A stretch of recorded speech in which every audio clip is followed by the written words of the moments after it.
All right, people, y'all know what time it is. This is live, uncut, unedited. We got Professor Benny Lee. He's back again, back again, back again. Also, I got my partner Vera Giles Norris in the house. What's up, partner? Can you hear me, partner? Partner, can you hear me? All right, partner. I see you, but I can't hear you. We're gonna wait till a few more people come in. She's gonna tune back in. She's probably zero back in. And people, we're not unfamiliar with Brother Benny Lee. You know, he's a great person. He's done made a 100% transition.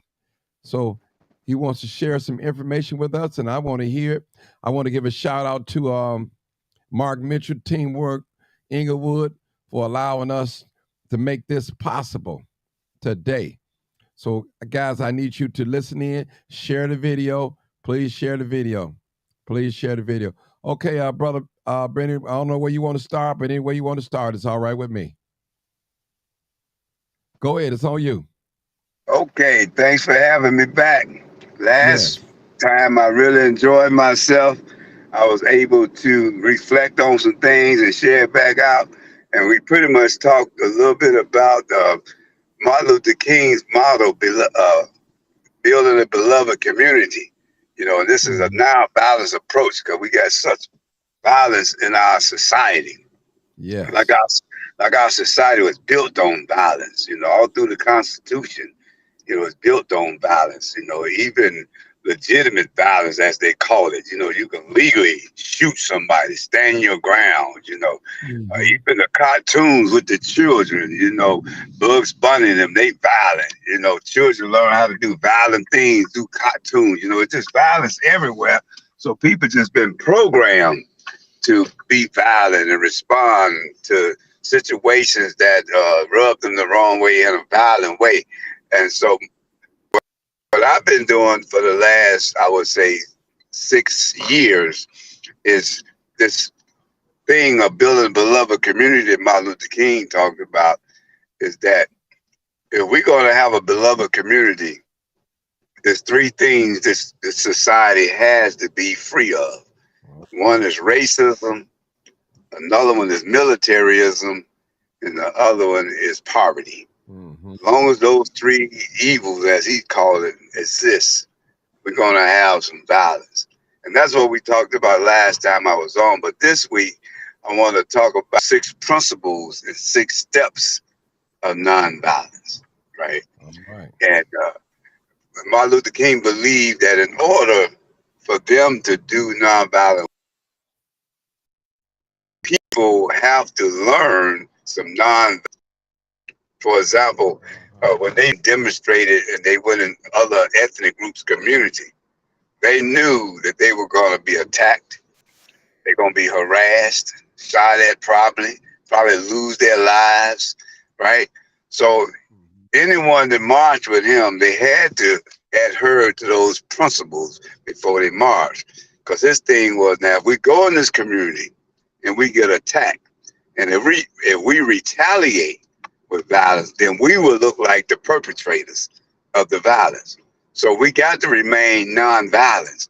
So they will look like the aggressors, right? Because if just imagine you go into a white community to demonstrate, say, segregation, and they start throwing bricks at you, and you start retaliating back, you're gonna look like the perpetrator because you came in their neighborhood, you provoked them, they responded, and you came back.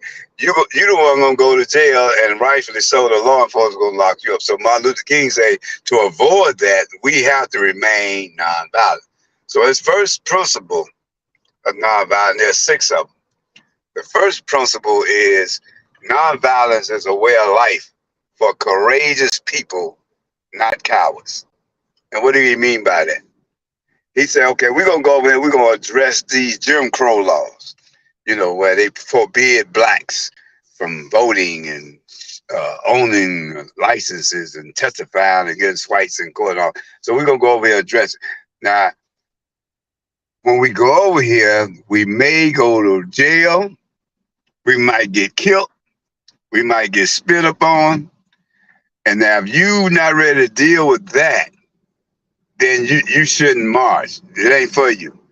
So you got to have the courage to go and address these issues, knowing you might go to jail.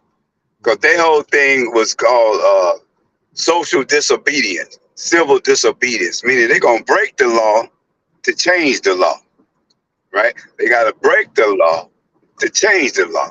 So the first principle is nonviolence is a way of life for courageous people, not cowards. Now, how do you work that principle in everyday life? Like if I'm walking down the street with a buddy of mine and say we run up on a nice young lady and he decided to talk to her and she make it clear that she's either married or in a relationship and my buddy keep pursuing her. Now he's crossing the line. Now he's being aggressive, right? That's a form of violence right there. He's disrespecting her now. So now if I'm a nonviolent person, I have to have the courage to check my homie. Like, hold up, man, won't you sneeze, man? Leave the sister alone. But if I don't have the courage to put my homie in check, then I'm being a coward. And this is what he means, that nonviolence is a way of life for courageous people, not cowards. Or being on a bus and young people being loud and rude. There's a lot of elders on the bus and children. If I'm nonviolent, I at least say something, right? Knowing they might cuss me out, you ain't my daddy, get out of our business. But a lot of us don't speak up because we're afraid of what might happen. So if you're going to be a nonviolent person, as Martin Luther King said, you got to have courage. You can't be no punk, right? So Martin Luther King, in a lot of ways, he was a courageous guy. He did some things that a lot of us wouldn't dare do. I'm making some sense here. That was his first principle. Then the second principle. But let me stop and see if I can get some feedback and any resistance of what I just shared there. Go ahead, Vera. Go ahead, Vera. Can you say here, Vera? Yeah, I hear y'all fine. Can you hear me okay? Yeah, I hear you fine. Yeah, I can. Yeah. Man, Vera ain't gonna be able to stay with us too. Hold on, Vera. She's not gonna be able to stay with us too long because she got a prior engagement. This was the last minute, so I want her to get whatever she get out right now. Go ahead, Vera. Go ahead. Well, first of all, partner, as always, amazing platform. Benny, great to be here with you as well. Man, you just let a whole lot of cats out the bag, talking about being courageous enough, especially as it relates to that over aggressive friend or that over aggressive guy. And, kind of putting your homie or putting your friend in check and saying, listen, man, you crossing the line here. And, the sister done already expressed that she's not interested. I've seen a lot of women get beat up, hurt, smacked, all types of disrespected, simply because they respectfully said, brother, thank you, but no thank you. And some men couldn't handle it. So just to know that there are acts of being courageous to put your homie in check or to jump into business, man, that's a good one. That's a good one. And I'm gonna tell you something, brother Benny. I ain't that one to that nonviolent stuff. I mean, you hit me, I'm ready to fight back. I'm telling you. And and I don't know if I will be able to march in that, I don't know. I'm just saying, I'm just me speaking. So they would have to really train me. Because somebody throw a brick at me, man, I'm ready, man. So, and you're right. It don't take no courage to fight back, but it take courage not to fight back. Right. So I agree with that.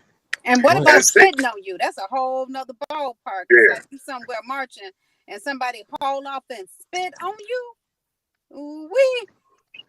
All right, now we look at this here. It's a metaphor, like a fist in your face. Just imagine if I put a fist in your face. Right? Say if I just ball my fist and just put it close to your face as I can. That's gonna make you feel uneasy, right? And now I ask you, I'm gonna give you 10 seconds to convince me to take this fist out your face. So you got to figure out a way to get me to take this fist out your face, right? And all kind of emotions going through it, but I don't take the fist out your face, all right? And so now I'm asking you, well, what did you try to do to get the fist out of my face, right? And you kind of shared, you tried to do it in a sweet way. You tried to say, brother, you being bogus or whatever, but I wasn't moving, right? And then now we reverse that and ask me, what was it like putting your fist in her face, right? That'll be uneasy, man. I mean, damn, this pretty woman here, and I got my fist in her face, right? That's uneasy. So now you bring that in real life. We constantly get fists put in our face. Somebody put you in traffic. Somebody put you in line at the grocery store. Someone disrespect. That's a fist in your face. Your child, you telling them to do something and they being resistant. That's a fist in your face. Yeah. So how do you handle a fist in your face? That makes a sense. And that's what we have to learn to become nonviolent. How do we handle a fist in our face without putting our fist in somebody else's face? Right. And see, like he was saying earlier, Martin was saying earlier, it's easy to be violent, but it's take courage to be nonviolent. Yes, it right? does. If I'm in a grocery store and a brother standing too close behind me, right? He's standing too close behind me. Now, my thoughts is this mug is invading my space. I'm feeling uncomfortable, right? So now I can turn around and say, mother, right? Or I can take a deep breath and turn around and say, brother, would you mind just stepping back just a little bit? And he like, man, I'm in line. What's your problem? So now I'm dealing with the food.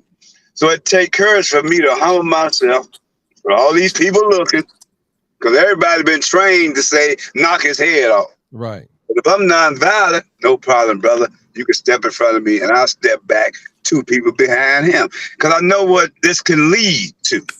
Because the second principle of nonviolence is build a beloved community wherever you go. Okay. Now, if I'm nonviolent, I believe in building a beloved community wherever I go. I can foresee potential violent situations and minimize it by simply saying, no problem, brother. I just walk away. But now a lot of us with that audience looking and saying, man, you just let dude diss you, right? Especially if you're standing with a loved one, you just let him diss you, disrespect you. You ain't gonna do nothing. Yeah, I'm gonna do something. I'm gonna minimize the situation. I'm gonna avoid it escalating. And I'm gonna just let him have his way and step on back, right? But we've been trained to, no, you don't let him disrespect. You're supposed to say do something, right? But to become nonviolent takes courage, as Martin Luther King said. No. So to build a beloved community wherever I go, in that grocery store, I'm not going to let this lead into a violent situation, because I believe in building a beloved community wherever I go. Does that make sense? Brother Benny Lee, give me that first principle. I wrote down the second one. Give me the first one again.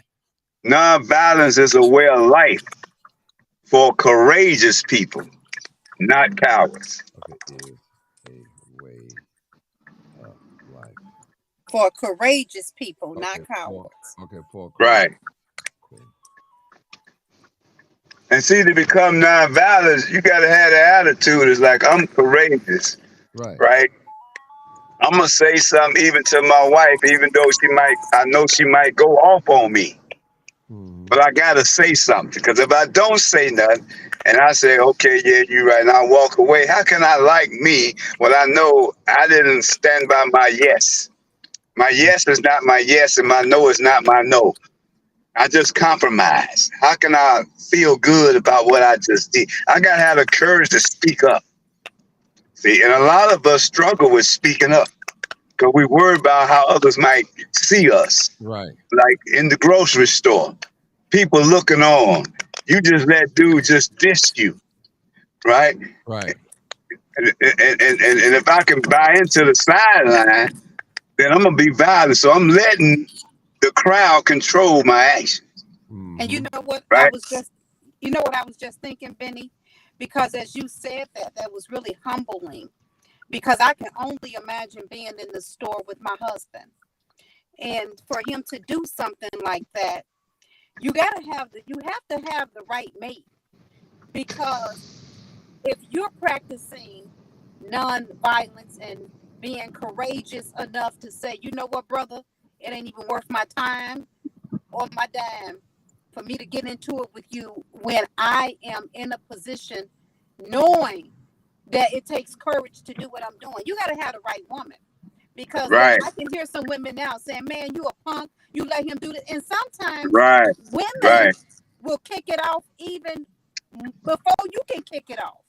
Yep. Yep. And So I done yeah, seen speak on that. that, bro. Yeah, I done seen that. And that's where that principle is.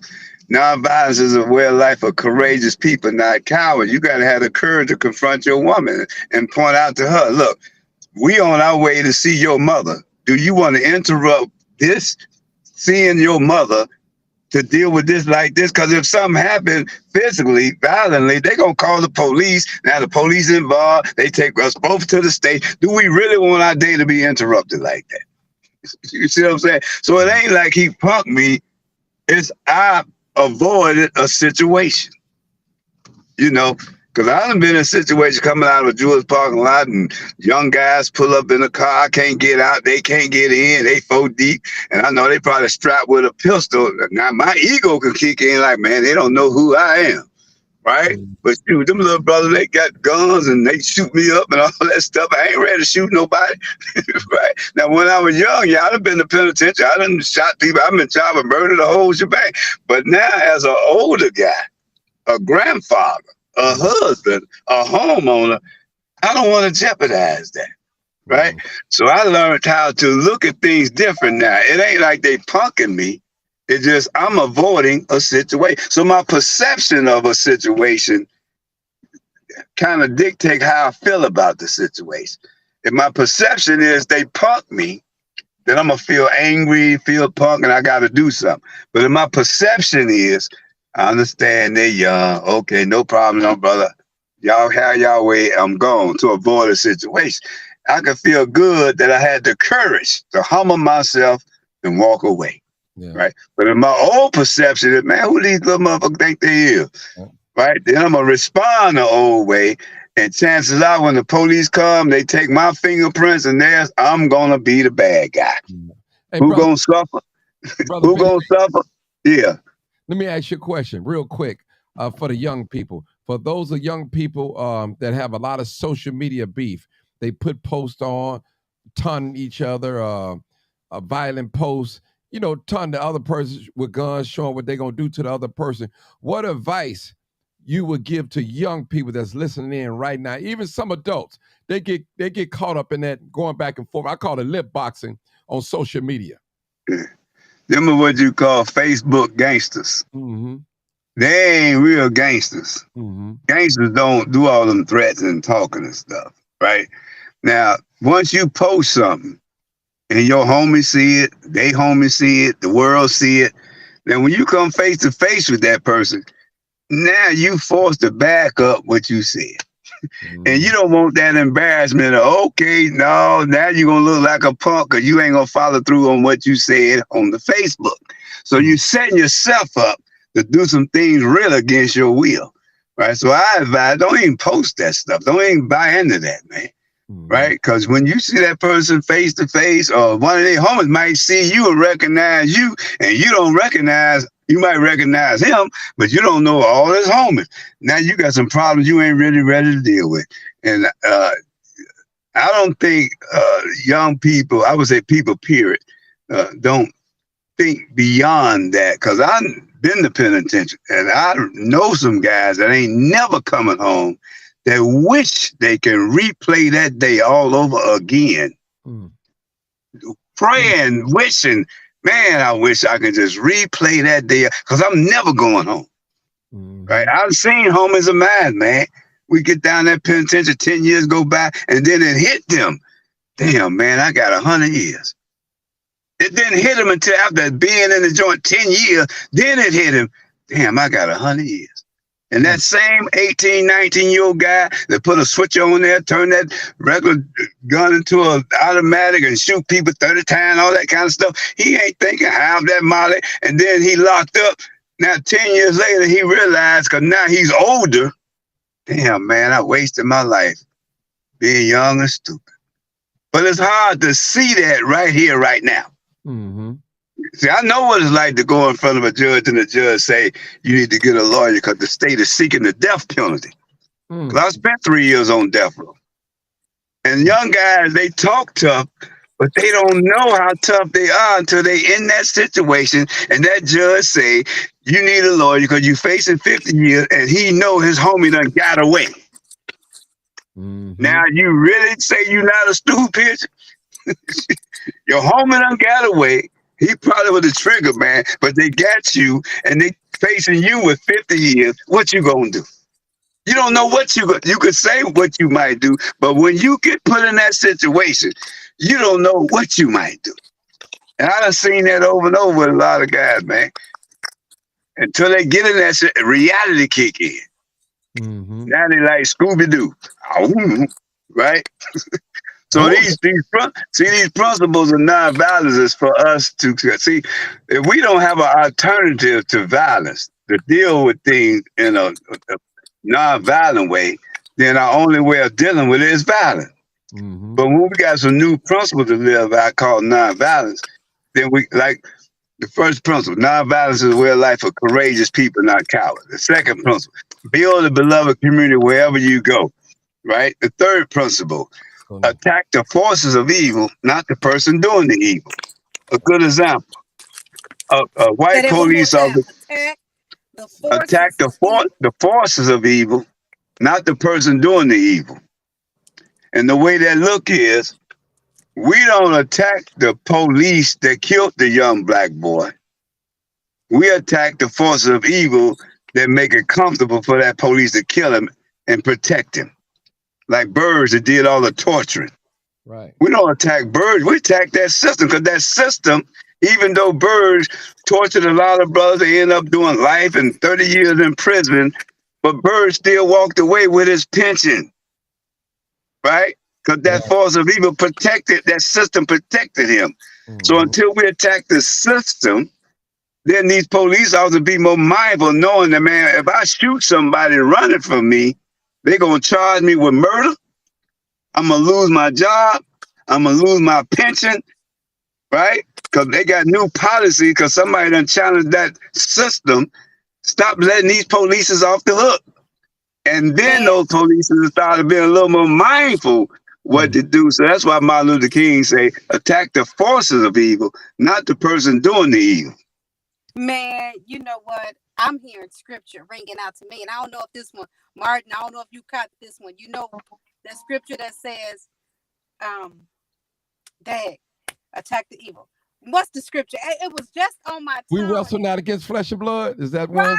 Right. But against spiritual wickedness and principalities. There you go. That hit me.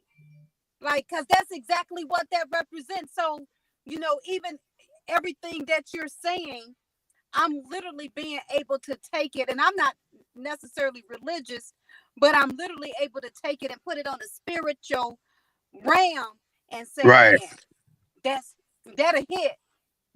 Right. You know, it also be not weary and well doing. You will reap in due season if you faint not. So all of this stuff that you're saying is like, be the bigger person, because you got to be courageous in order to make the moves that you're making. Right. I mean, that really takes some courage to say, man, you know what? Go ahead on in front of me. Let me step all the way back. So I don't indulge myself. It takes courage to man down or really man up, really in front of your girl, and then say, we ain't got time for this. So again, I'm gonna be quiet. Let me listen, because I mean, I'm at the edge of my seat. No, your feedback is good, and you hit it right on the head. Every principle ties right back into the first one. Courageous, the courage. Right? If my son is being abused by a teacher in school, right? And I address that teacher and she's justifying what she did, and then I take it to the principal, and the principal is supporting her teacher. Then I go to the force of evil, which is the local board of education. They the one that change policies. They the one set policies to hold that principal accountable for not setting up an atmosphere in that school that parents don't get disrespected by teachers, less known students. So now if I attack the teacher, that ain't gonna change nothing.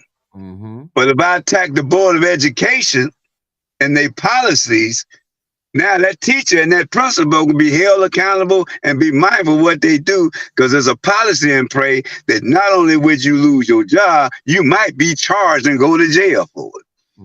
So that's what that principle is. Attack the forces of evil, not the person doing the evil. That's correct. Right? Like an Arab in a store disrespecting our young sisters. Don't attack the Arab. Check that Better Business brewer. What are y'all doing with incidents like this here? You see, who's the force of evil that can change these policies on how they run things? So that's what we got to get to. And understanding that, it helps us to become a nonviolent person, because we got some new tools to use, right? And do it in dignity and don't feel like we just got punked.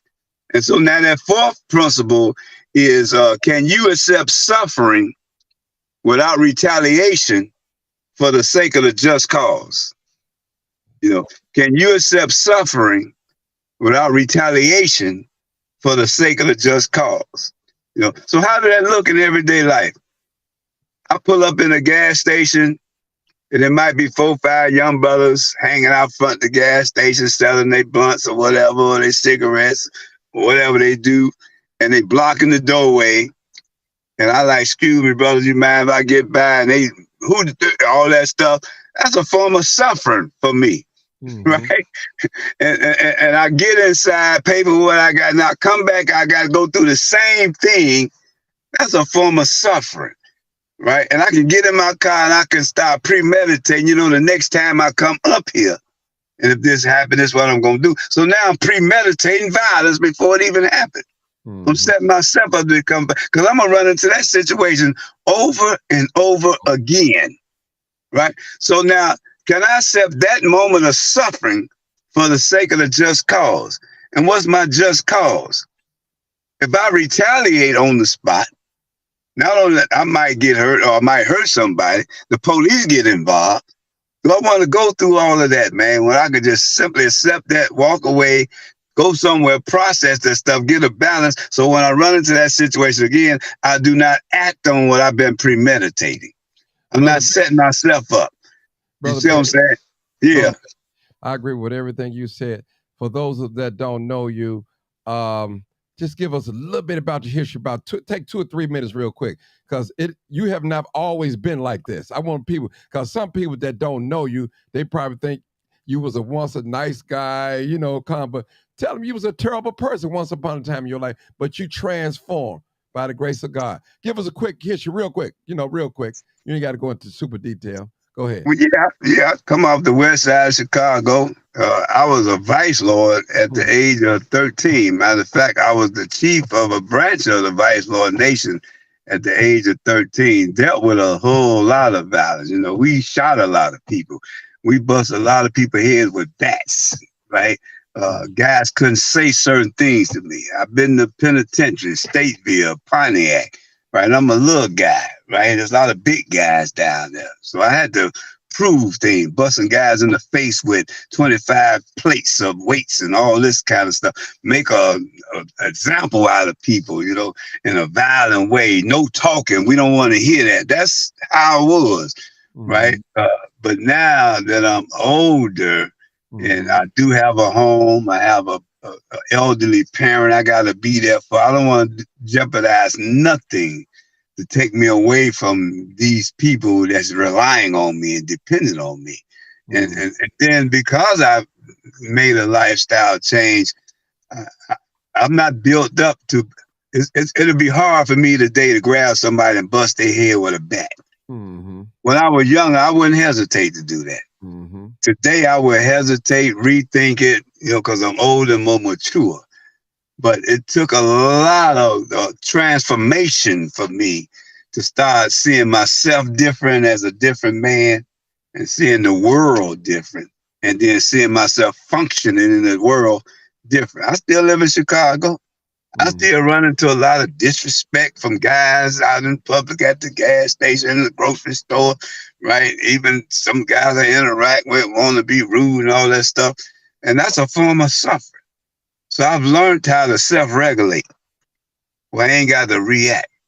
And then as one of the principles as a vice lord, we believe in hat, cane, and glove, the 5-point star, and all that stuff. Mm-hmm. And one thing about those teachings, the hat represents the sheltering over our heads until we're able to cleanse our mind, stop allowing our physical cravings, like our anger, our lust, and our greed, and our jealousy to control how we act, and learn how to think as a man and put mind over matter. That's something I learned just by being an elite with the Vice Lord Nation. And I still live by that today. I don't let what people do and they stir up, activate some emotions in me to control how I act. I know how to self-regulate now. I know how to take that deeper. I know how to look at that situation different when I ain't got to react to it. So I done learned how to accept suffering for the sake of the just cause, right? Accept suffering without retaliation for the sake of the just cause. So you got to find your just cause. My main just cause today is my 10-year-old grandson. What good am I to him if I act on my feelings and emotions and I get locked up and now I'm not in his life? That's going to have an impact on him. My 88-year-old father who need me to escort him to hospital appointments, need my presence so guys don't try to sell drugs in his driveway. He need my presence. A lot of people relying on me. The community is dependent on me. Black sisters is relying on black men to be there for them when they single parents, to step in when that little boy is going astray. Like, man, where your mama? Who raised you? Jack, that ain't right. Having the courage to speak up. Building that beloved community, man. And ain't too many men gonna step up like that. So I see myself as that man. So now, yeah, I can accept suffering without retaliation for the sake of the just cause. And you can't do that if you don't have a just cause. But you can't be selfish. Say, oh, that's their business. That ain't mine. Right? So you allow things to happen. But when you get some new principles in your life and a just cause, like my elderly father, my 10-year-old grandson, and man, I stand on clearing that myth that society have about black men, right? To be there, like the Honorable Elijah Muhammad say, to respect and protect our black women. The 3 P's of black men. Are you a provider? Can you protect? And can you produce? And a lot of brothers don't even have that concept, right? But once you get a new concept of who you are and what you're about, then these principles will come a little easy for you. But if you struggle with that, it'll be hard for you to walk away, because some brothers got to argue with a stop sign. Got to get the last word in. And all that is, what I learned, is a sign of insecurities. I got to prove something to you. That's a sign of insecurities. If you're secure about yourself, you can't walk away from a situation. I used to train little brothers how to box. And once they learn how to box, they can walk away from a situation because they know what they can do. It's just the brothers that have doubt about themselves got to prove something. He'll do anything to prove something to you. Right? But when you're confident in who you are as a woman and as a man, you can walk away. But a woman can be flirting with her man, but she's secure with herself. She can walk off because she trusts her man. She ain't got to get crazy because she's secure with herself. But if she insecure, she gonna have a whole lot to say, right? And she ain't got to attack the woman. It's the man. Why you ain't set that boundary with that sister? Right. Why you didn't let her know that you married? You see what I'm saying? That fight ain't with her, right? And these are kind of things we got to see things a little different and put them in different perspectives, right? And that helps us to deal and practice these principles. Am I making some sense? If you can't do that, it'll be hard to practice these principles. We wait on number 5 now, Brother Benny. Number 5 principle, the 5th principle is avoid inner spiritual violence and outward physical violence. Oh, wow. Avoid inner spiritual violence and outward physical violence. And the way that look is, a situation can happen and internally I start feeling violent. I got to avoid that, because if I don't and that grow, then I'm going to act physically. I'm going to become physically violent, right? So if I'm conscious that I'm having a violent spirit, right, then I can shut it down quell it and not act physically. But if I'm not conscious that I'm experiencing some inner spiritual violence, before I realize I'm acting violent. That making some sense. No, that makes so. Other words, you living it in your mind before you do it. In other Right. words. Right. Yeah. Right. Yeah. Wow. And the last principle, go ahead, Vera, you trying to say something? Yeah, you know what? Because a scripture came to my mind with that one too. And that's the thought is the cause of it all. And it's another scripture. So as a man thinking. As a man thinketh in his heart, so is he. There you go. Yeah. Well, go ahead. Yeah. Let me, y'all, we cooking. Okay. Number Yeah. 6. Go ahead, and it goes back to how you see yourself. Mm-hmm. If I see myself as a nonviolent person, and if Vera see herself as a nonviolent woman, when those situations arise, we got something to draw on so we won't become violent and can feel good when we walk away. Mm-hmm. You know, the sixth principle is believing that the universe is on the side of justice. And that's hard for most Black folks to believe, that the universe is on the side of justice with all the injustices we experience. But there's some evidence that the universe is on the side of justice. You know, one of them for us is we thought slavery would never end. Even when those abolitionists was fighting to end slavery, people thought they was wasting their time. It ain't gonna never end. This is how it's gonna always be. But it ended up ending, right? Women thought for years they're gonna always be subservient and all this stuff and mistreated and violated, right? But now women are a protected class. Mm-hmm. If you deny a woman a promotion because she's a woman, she can sue you for discrimination now. Mm-hmm. That's another sign the universe is on the side of justice, right? As a convicted felon, at one time in Illinois, there was only 9 cases that can be sealed. Now there's only 4 cases can't be sealed, right? Cruelty to animals, DUI, sexual assault cases, and domestic violence. Those are the only 4 cases that cannot be sealed. But some years ago, there was only 9 that could.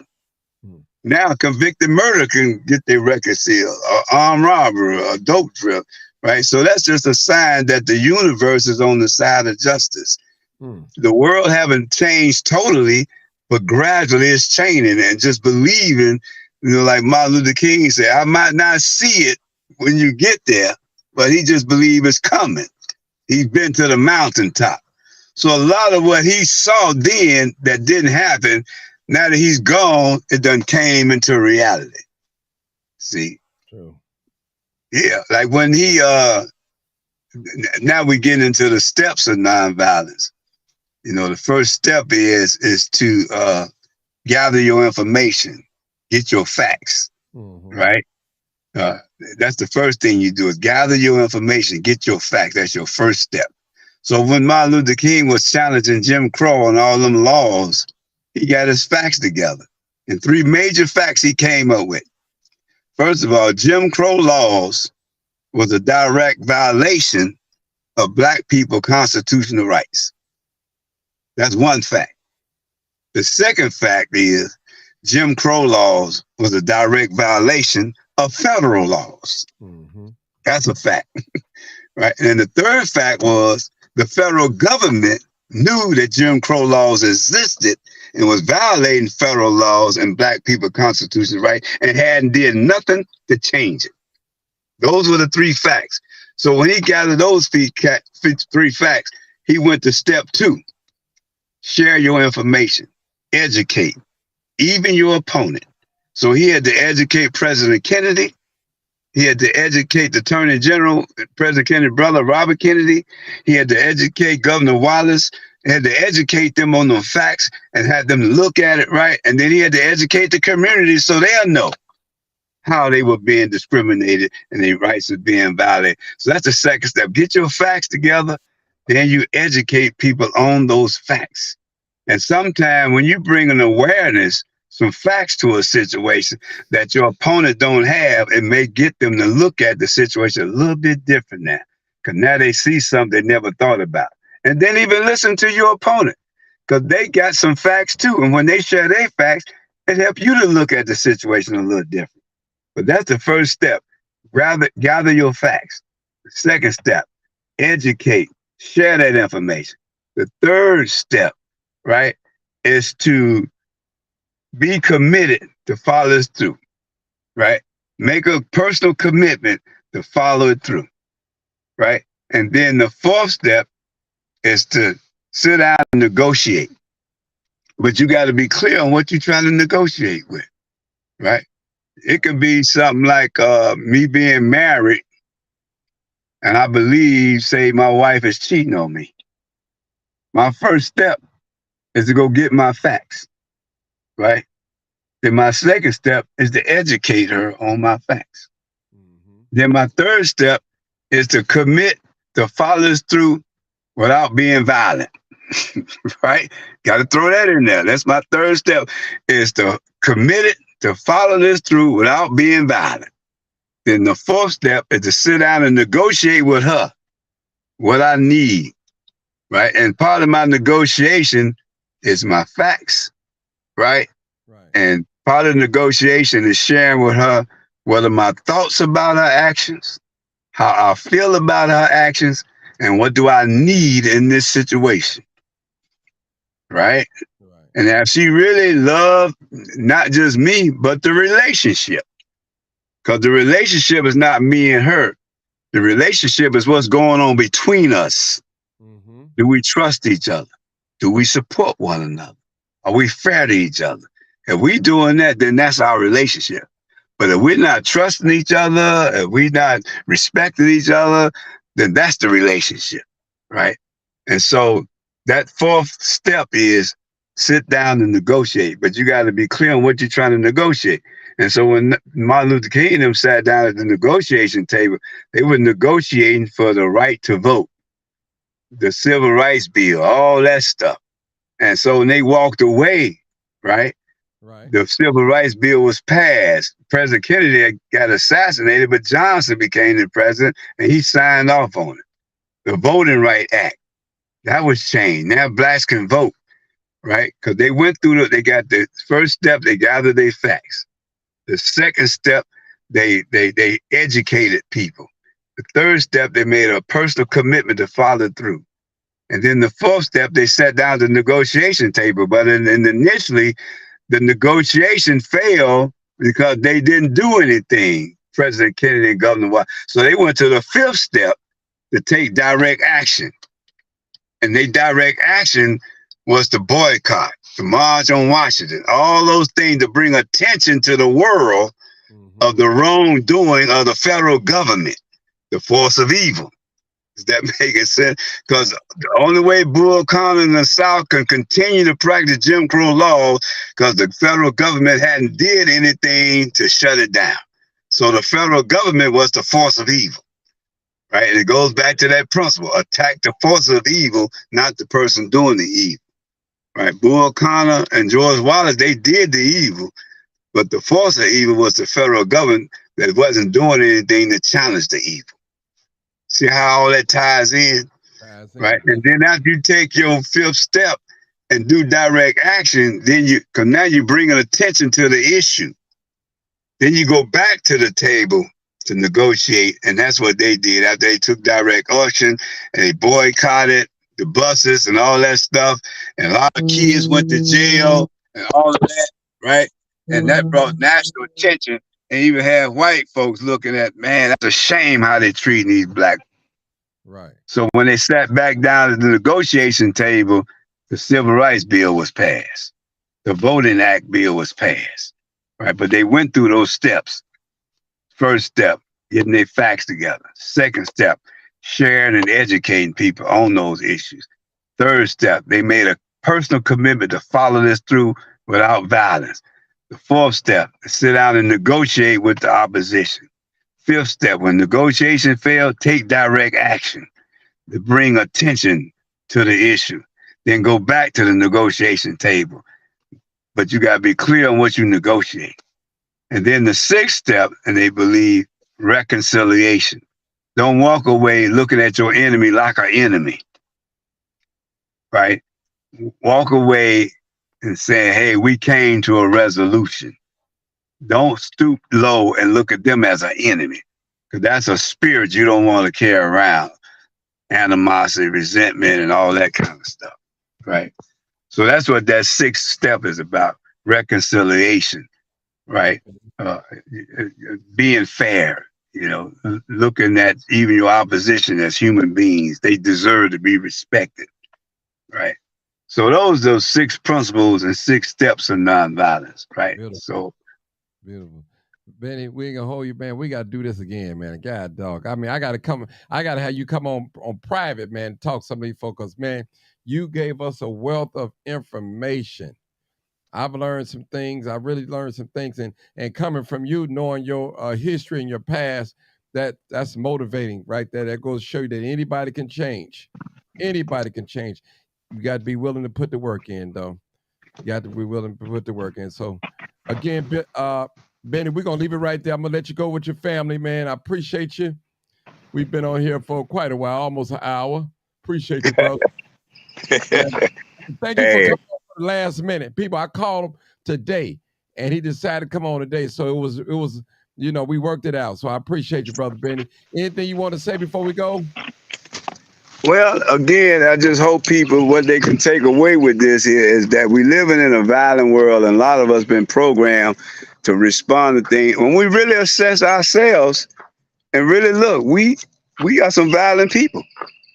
I mean, just think about when your child, your 3-4-year-old don't do or keep doing some things you tell them not to do. You get violent with them. You hit them, you holler at them. That's violence. How do we build a beloved community when we can't work on ourselves and change some things about ourselves? And to understand these principles of nonviolence is an alternative to violence. And you can't become a nonviolent person if your principles about how you see yourself and how you see the world and how you see yourself function and how you interact with another human being, right? If you can't see yourself in that light and different, it's going to be a struggle for you to practice these principles, a struggle for you to practice these steps of nonviolence. So I just offer that. This is the gift Martin Luther King left us, the 6 principles and 6 steps of nonviolence. And the main objective is to build a beloved community wherever you go. And that takes courage. Thank you. So that's what I want to leave people with. Thank you. Partner, we closing out. You want any last words real quick? Nope. You know what? I came in just enough to hear what I needed to hear. I've taken great notes. And guess what? I'm going to use these principles because they are definitely life-changing. And because I know I'm courageous, I'm going to use this. It's going to help me out. So thank you for sharing. I really appreciate it as well, partner. You already know what it is. You already know what it is. You already know what it is. What is it? Live, uncut, unedited. And we letting the cat out what? Out the bag. That's right. That's right. Hey, brother Benny, this for you, brother. Tell the truth and shame the devil. That's it, hey. Bro. Anytime. Call on me anytime. Hey, I'm open. Yeah. Okay, got you, brother. Peace out. Peace to you, brother. All right. Love and respect.